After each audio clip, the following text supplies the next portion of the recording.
pouvoir rappeler une phrase d'un auteur. Cet auteur disait que chacun fasse ce pourquoi il est fait et tout ira bien. Le ministère public a requis, l'avocat a plaidé et vous avez tous les ingrédients. Je vous demande de juger en votre âme et conscience et surtout en tenant compte de votre intime conviction. Merci.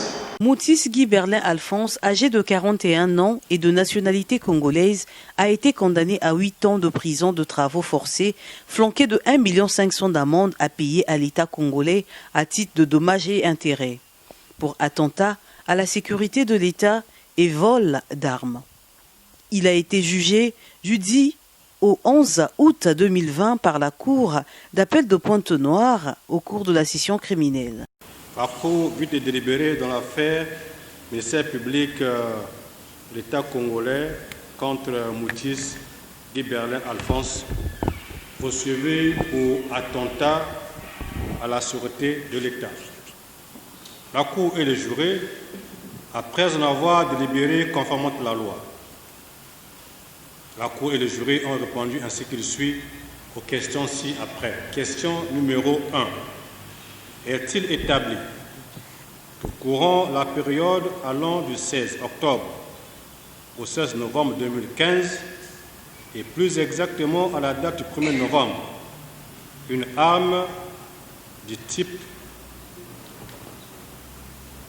lance-roquette anti-char LARC RGP 07 et 3 roquettes, alors propriété des forces armées congolaises, en dotation pour sécuriser le site pétrolier de la CNPC de la localité de Koundji, ont été frauduleusement soustraites par des individus non identifiés, cagoulés, avec la participation active de l'accusé Moutis Guy Berlin Alphonse,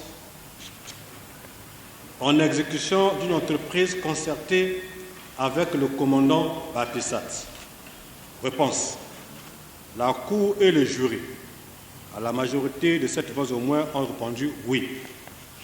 Question numéro 2. Les faits ci-dessus spécifiés, imputés à l'accusé Moutis Guy Berlin Alphonse et autres, ont-ils été commis en exécution d'un plan visant à porter atteinte à la sûreté de l'État? Réponse. La Cour et le jury, à la majorité de 7 voix au moins, ont répondu oui. Question numéro 3. L'accusé Moutis Guy Berlin Alphonse est-il coupable d'avoir, à Koundji, localité située dans le département du Kwilu, circonscription judiciaire de la Cour d'appel de Pointe-Noire, en date du 1er novembre 2015, en tout cas depuis un an prescrit, participé au vol d'une arme lance-roquette anti-char LARC RGP 07 et 3 roquettes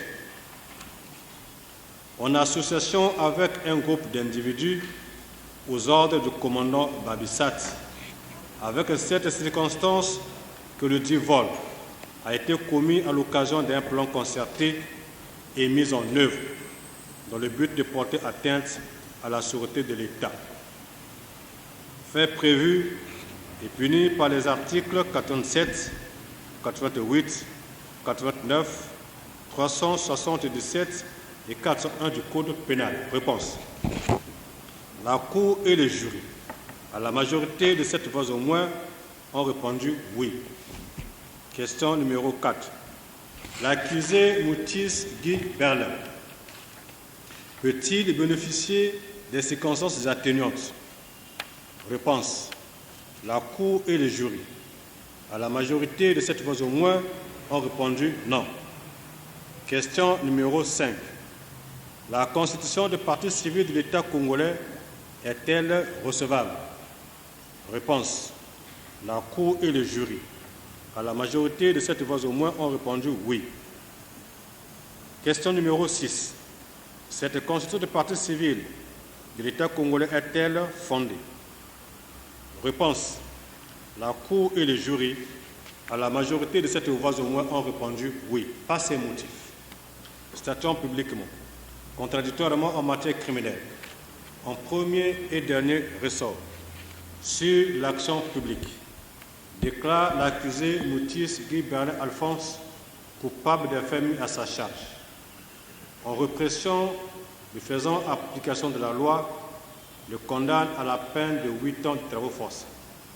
Maintient le mandat de dépôt décerné à son encontre. Sur les intérêts civils, déclare l'État congolais recevable et fondé en sa constitution de partie civile. Il fait droit. Condamne en conséquence Moutis Guy Berlin Alphonse à payer à l'État congolais la somme de 1 500 000 francs CFA à titre de dommages et intérêts. Debout l'État congolais de supplice de sa demande.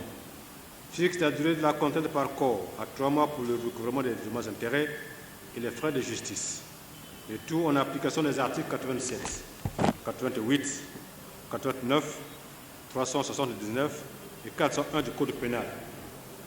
258, 259, 260, 268, 269, 270, 275, 276, 278, 279, 280, 282, 283, 285, 291, 297, 298, 299, 300, 301, 302, 303, 305, 307, 311, 314 et 315 du Code de procédure pénale. Les faits remontent de novembre à 2015, d'où une vingtaine de militaires étaient mis en mission pour une durée de 30 jours afin d'assurer la sécurité au site pétrolier de la SNPC situé à Kounzi dans le département du Kwilu.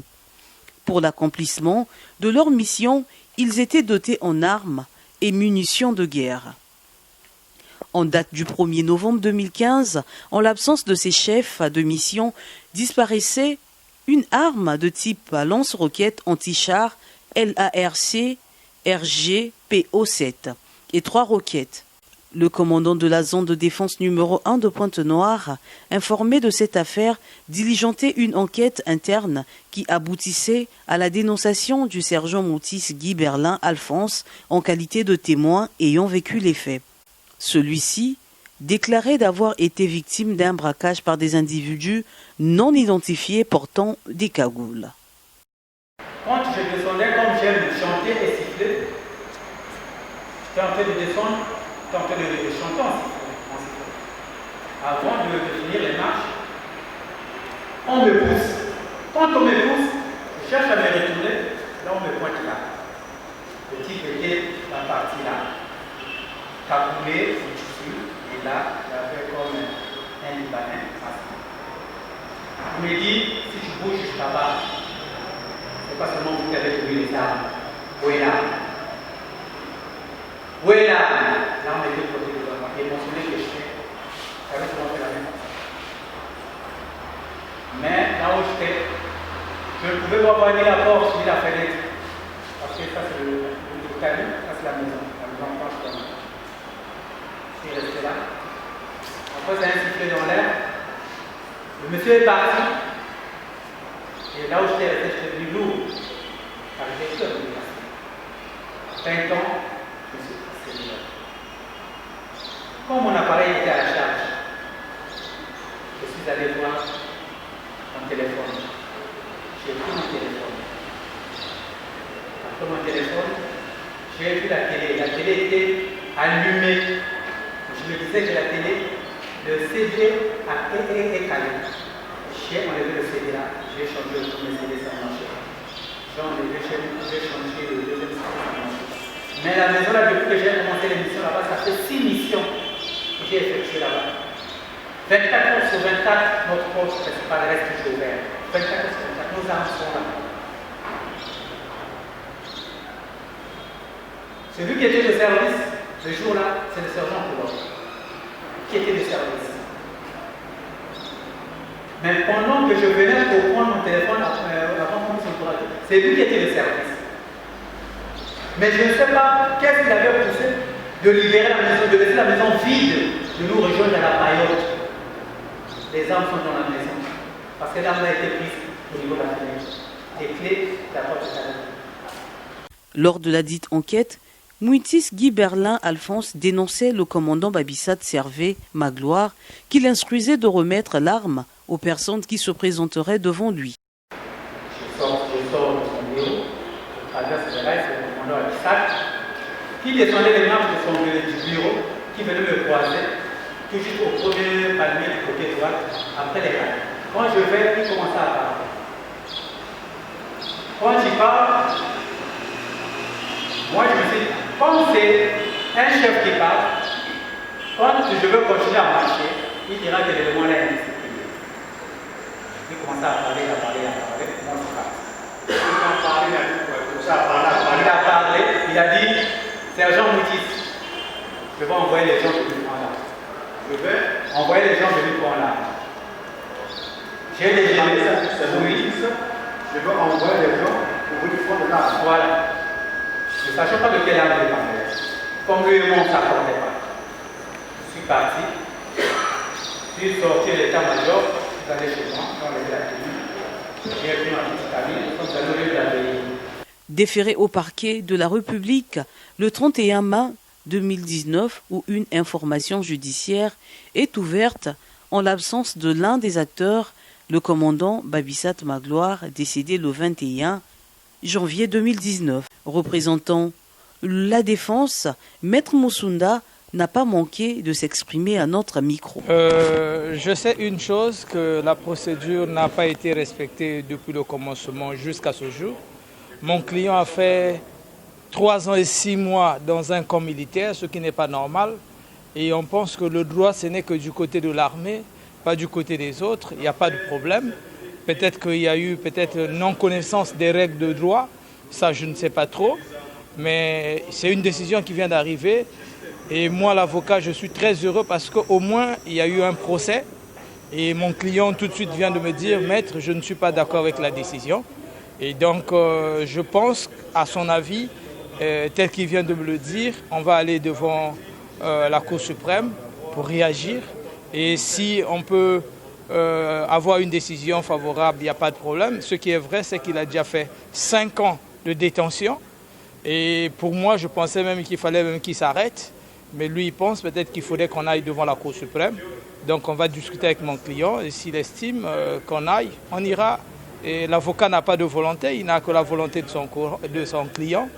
Et présentement, je suis très heureux au moins qu'il soit passé devant le tribunal parce que les faits qui se sont déroulés depuis le 1er novembre 2015 et le jugement a eu lieu en 2020 et il est parti à la maison d'arrêt en 2019. Pour moi, je me dis, c'est pas du tout bien. Il faudrait peut-être qu'à l'avenir, au niveau de l'armée, qu'ils pensent au moins régulariser les choses arrivent vite, parce que dans la procédure, M. Babissat n'était pas là et on a jugé sans sa présence. Je me dis, est-ce que le principe du contradictoire a été respecté? À mon avis, pas du tout. Voilà ce que je peux vous dire pour ce dossier.